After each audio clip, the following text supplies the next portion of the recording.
1 जनवरी 2027 से United Nations के नए महासचिव अपना पदभार संभालेंगे। इसके लिए यूनाइटेड नेशंस में चुनाव प्रक्रिया प्रारंभ हो गई है। हाल ही में यूनाइटेड नेशंस महासभा में यानी जनरल असेंबली में 4 आधिकारिक उम्मीदवारों ने इनफॉर्मल इंटरैक्टिव सेक्शन में भाग लिया, जहां पर उन्होंने अपने सार्वजनिक सेवा के रिकॉर्ड को, अपनी नेतृत्व क्षमता के बारे में अपनी चीजों को प्रस्तुत किया, अपनी बातों को रखा। यूनाइटेड नेशंस में महासचिव का चुनाव वस्तुतः सुरक्षा परिषद की सिफारिश पर संयुक्त राष्ट्र महासभा के द्वारा किया जाता है। ये प्रक्रिया क्या होती है, किस प्रकार से ये चुनाव होता है और साथ ही यूनाइटेड नेशंस के महासचिव के सामने किस प्रकार की चुनौतियां विद्यमान है, चलिए इस वीडियो के माध्यम से यही सब हम जानने की कोशिश करेंगे। सबसे पहले आप कुछ बेसिक चीजें जान लीजिए। 4 आधिकारिक उम्मीदवार कौन से हैं जिनके बीच ये चुनाव हो रहा है यूनाइटेड नेशंस में, और जिनको 1 जनवरी 2027 से अपने पदभार को संभालना है अगर इनमें से कोई भी चुना जाता है। एक है चिली की पूर्व राष्ट्रपति और वर्तमान में संयुक्त राष्ट्र मानवाधिकार उच्चायुक्त मिशेल बाचेलेट इस प्रकार से, और हो सकता है बैचलेट भी कहीं पर लिखा हो, तो उससे आपको कंफ्यूज होने की आवश्यकता नहीं है। चिली की पूर्व राष्ट्रपति हैं और संयुक्त राष्ट्र मानवाधिकार उच्चायुक्त हैं। एक उम्मीदवार ये है। दूसरे उम्मीदवार कौन है? दूसरे उम्मीदवार हैं मैकी साल, सेनेगल के पूर्व राष्ट्रपति हैं मैकी साल। तीसरे कौन है? इंटरनेशनल एटॉमिक एनर्जी एजेंसी के प्रमुख हैं राफेल ग्रॉसी। और चौथी उम्मीदवार कौन सी है? ये महिला उम्मीदवार है, अंकटाड की प्रमुख हैं और रेबेका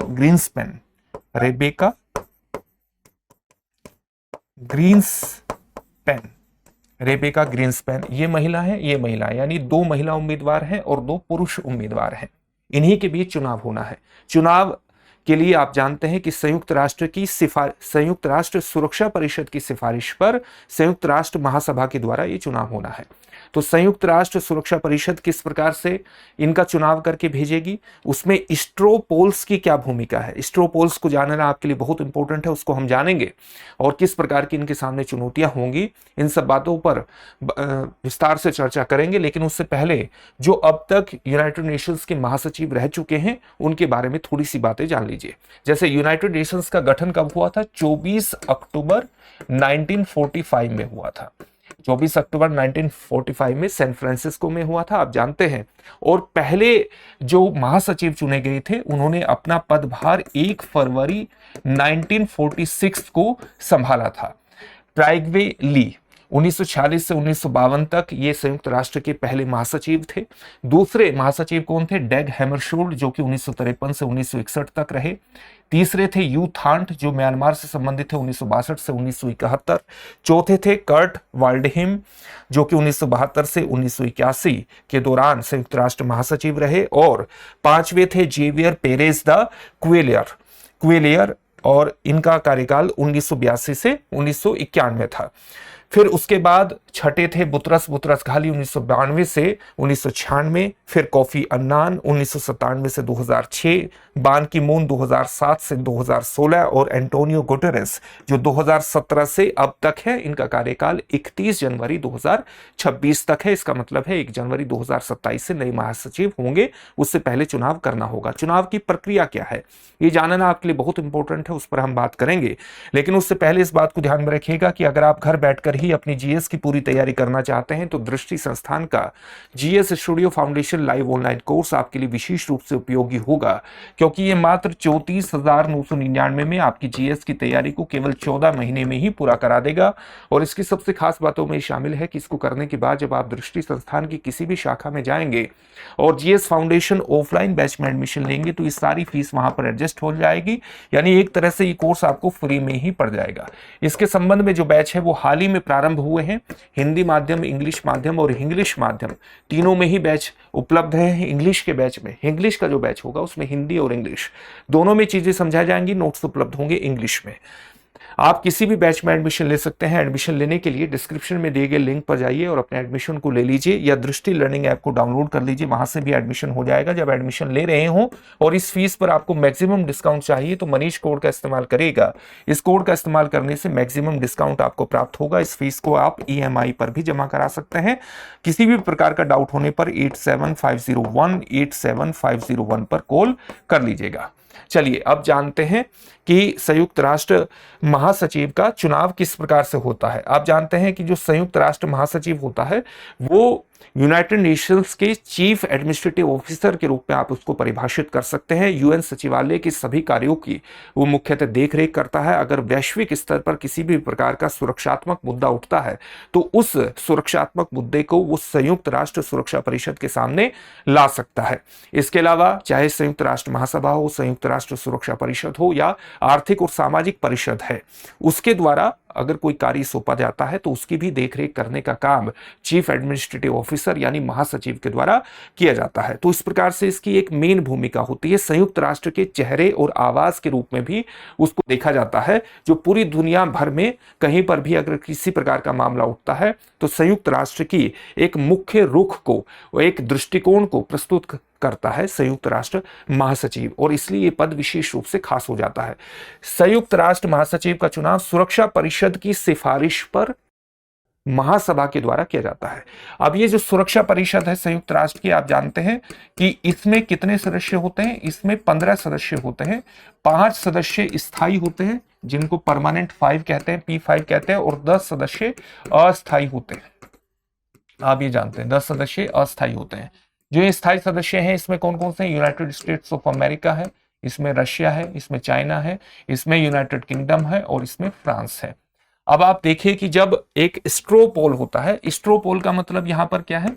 स्ट्रो पोल का मतलब है एक अनौपचारिक गुप्त मतदान किया जाता है, और इस गुप्त मतदान प्रणाली के माध्यम से ये देखा जाता है कि सुरक्षा परिषद के ये जो सदस्य है सबसे ज्यादा समर्थन किस सदस्य को मिला हुआ है। और ये एक प्रकार से 3 तरह की वोटिंग होती है इसमें। एक होता है एनकरेज्ड, प्रोत्साहित, एक होता है डिस्करेज्ड और एक होता है नो ओपिनियन। तो जो भी उम्मीदवार होता है ये सुरक्षा परिषद के स्थायी और अस्थायी सदस्य उन उम्मीदवारों को एनकरेज्ड, डिस्करेज्ड और नो ओपिनियन की श्रेणी में रखते हैं। इसमें स्थायी सदस्यों की एक विशिष्ट भूमिका होती है क्योंकि इनके जो मत पत्र होते हैं वो अलग रंग के होते हैं। इसका कारण यह है कि अगर संयुक्त राष्ट्र सुरक्षा परिषद में किसी सदस्य को पूरा समर्थन भी मिल रहा है, लेकिन ये परमानेंट 5 के आप जानते हैं सदस्यों को वीटो करने की पावर होती है, इसलिए यहां पर अलग रंग का इनका जो मत पत्र होता है उसके माध्यम से यह भी देखा जाता है कि कहीं किसी सदस्य द्वारा किसी उम्मीदवार को वीटो तो नहीं किया जाएगा। और इस प्रक्रिया के माध्यम से जो सबसे ज्यादा समर्थित उम्मीदवार है उसका पता लगाया जाता है, और समर्थित उम्मीदवार की सिफारिश, जिसको सबका समर्थन प्राप्त होता है, जिसको सबसे ज्यादा समर्थन प्राप्त होता है और जिस पर कोई भी स्थायी सदस्य वीटो नहीं करेगा, उस उम्मीदवार की ही सिफारिश किसको की जाती है? महासभा को की जाती है। और फिर महासभा इस उम्मीदवार के नाम पर एक साधारण बहुमत से प्रस्ताव पारित करती है। साधारण बहुमत से ही यह प्रस्ताव पारित कर दिया जाता है, साधारण बहुमत से इसको चुन लिया जाता है और वही सदस्य संयुक्त राष्ट्र का महासचिव बन जाता है। ठीक है, यह हुई सामान्य चुनाव प्रक्रिया। अब इस पर कई तरह के सवाल भी उठाए जाते हैं। जैसे एक प्रस्ताव यह आया था कि जो संयुक्त राष्ट्र सुरक्षा परिषद है वो महासभा को केवल एक उम्मीदवार का ही नाम ना भेजे बल्कि कई उम्मीदवारों का नाम भेजे। यह प्रस्ताव आ चुका है, लेकिन इस पर सहमति अभी तक नहीं बन पाई है। संयुक्त राष्ट्र के सामने वर्तमान चुनौतियां क्या हैं जो कि महासचिव को भी फेस करनी पड़ेगी? वर्तमान में एक सबसे बड़ी चुनौती है कि संयुक्त राष्ट्र वित्तीय संकट से जूझ रहा है, और संयुक्त राष्ट्र का जो वित्तीय संकट है इसने कई तरह की प्रशासनिक समस्याओं को भी जन्म दे दिया है। वित्तीय संकट क्यों है? क्योंकि संयुक्त राष्ट्र के जो सदस्य हैं उनको एक निर्धारित अंशदान करना पड़ता है। संयुक्त राष्ट्र के जो सदस्य हैं उनको निर्धारित अंशदान करना पड़ता है संयुक्त राष्ट्र में, और उसी के माध्यम से संयुक्त राष्ट्र की सभी कार्रवाइयां और कर्मचारियों के वेतन प्रदान किए जाते हैं। लेकिन बहुत से ऐसे सदस्य हैं जिन्होंने निर्धारित समय पर अपना निर्धारित अंशदान प्रदान नहीं किया है और जो उनकी बकाया राशि है उसको प्रदान करने में भी काफी देरी हो चुकी है। इसने संयुक्त राष्ट्र के सामने कई तरह की प्रशासनिक समस्याओं को उत्पन्न कर दिया है। संयुक्त राष्ट्र को अपने कर्मचारियों की छटनी करनी पड़ी है। संयुक्त राष्ट्र इस बात पर मजबूर हुआ है कि उसके जो कई मिशन है, कई मुख्यालय हैं, कई मुख्यालयों को या मिशनों को उसने ऐसी स्थानों पर स्थानांतरित करने का प्रयास किया है, स्थानांतरित किया भी है जहां पर उसका खर्च जो है वो बेहद सीमित हो जाए और कई एजेंसियों के विलय को भी करने का प्रयास वो कर रहा है ताकि उसके खर्चों में कमी की जा सके, उसके खर्चों को ज्यादा तर्कसंगत बनाया जा सके। इसके सामने एक वित्तीय संकट खड़ा हुआ है। एक सबसे बड़ी चुनौती संयुक्त राष्ट्र के सामने ये है। साथ ही संयुक्त राष्ट्र के सामने एक सबसे बड़ी चुनौती यह भी है कि इसका मुख्य काम है दुनिया भर में संघर्षों को रोकना। लेकिन दुनिया भर में कई इस प्रकार के संघर्ष हाल ही में छिड़े हैं जिसको रोकने में संयुक्त राष्ट्र सफल नहीं हो पाया है। जैसे चाहे वो आप यूक्रेन संकट जिसकी शुरुआत फरवरी 2022 से हुई हो, चाहे वो आप मध्य पूर्व का इजराइल हमास का संकट हो या लेबनान का संकट हो, या आप देख सकते हैं कि जो वर्तमान में ईरान का संकट है, या सूडान में जो छिड़ा हुआ गृह युद्ध है, या सूडान की जो पूरी स्थिति है उसको नियंत्रित करने में संयुक्त राष्ट्र की जो असमर्थता है वो वस्तुतः संयुक्त राष्ट्र की चुनौतियों को ही सही तरह से अभिव्यक्त करती है।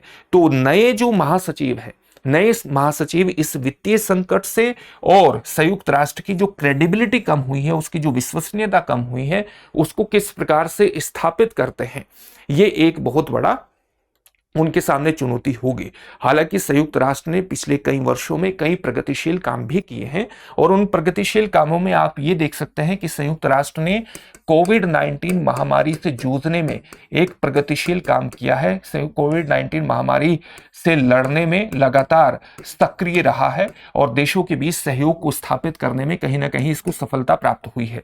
इसके अलावा संयुक्त राष्ट्र आप जानते भी हैं कि जो 2015 में है पेरिस समझौता हुआ था क्लाइमेट चेंज से लड़ने के लिए, पेरिस एग्रीमेंट जो हुआ था उसको आगे बढ़ाने में, देशों के समर्थन को प्राप्त करने में ये कहीं ना कहीं कामयाब रहा है। इसको आगे बढ़ाने में इसकी भूमिका रही है United Nations framework convention on climate change के तत्वाधान में। इसी प्रकार से आप देख सकते हैं कि वर्ष 2030 तक जो सस्टेनेबल डेवलपमेंट गोल्स हैं उनको निर्धारित करने और आगे बढ़ाने में भी संयुक्त राष्ट्र की एक सकारात्मक भूमिका रही है। हालांकि इसके संदर्भ में एक चुनौती यह है कि वर्ष 2030 तक अभी तक जो आंकड़ा आ रहा है सस्टेनेबल डेवलपमेंट गोल्स का, हम केवल 18% ही प्राप्त करने के नजदीक है। तो यह भी संयुक्त राष्ट्र की एक सफलता होने के बावजूद एक चुनौती को भी अभिव्यक्त करता है और नई महासचिव को ये सारी चुनौतियां, इन सारी चुनौतियों से जूझना पड़ेगा। इनके तरीके खोजने होंगे, किस प्रकार से वो अंतर्राष्ट्रीय स्तर पर अलग अलग देशों के सहयोग को प्राप्त करने में कामयाब रहते हैं, अलग अलग तरह के विकासात्मक कार्यों को आगे बढ़ाते हैं और साथ ही संघर्षों को कम करने में एक भूमिका एस्टेब्लिश करते हैं। वो एक उनके सामने देखने वाली बात होगी। अब इससे जुड़े हुए एक प्रश्न को देख लेते हैं। निम्नलिखित कथनों पर विचार कीजिए। पहला कथन है यूनाइटेड नेशंस महासचिव की नियुक्ति महासभा करती है, और दूसरा कथन आपके सामने है यह नियुक्ति सुरक्षा परिषद की सिफारिश पर होती है। आपके सामने ऑप्शंस क्या हैं? दोनों कथन सही हैं, दोनों कथन गलत है, कथन 1 सही है, कथन 2 गलत है, कथन 1 गलत है, कथन 2 सही है। इस प्रश्न का उत्तर कमेंट बॉक्स में कमेंट करके जरूर दीजिएगा। फिर से एक नए सेशन में आपसे मुलाकात होगी। चैनल को सब्सक्राइब जरूर कर लीजिएगा। धन्यवाद। अब एग्जाम की तैयारी को और बेहतर करने के लिए हमारे चैनल को लाइक, शेयर और सब्सक्राइब करना ना भूलें।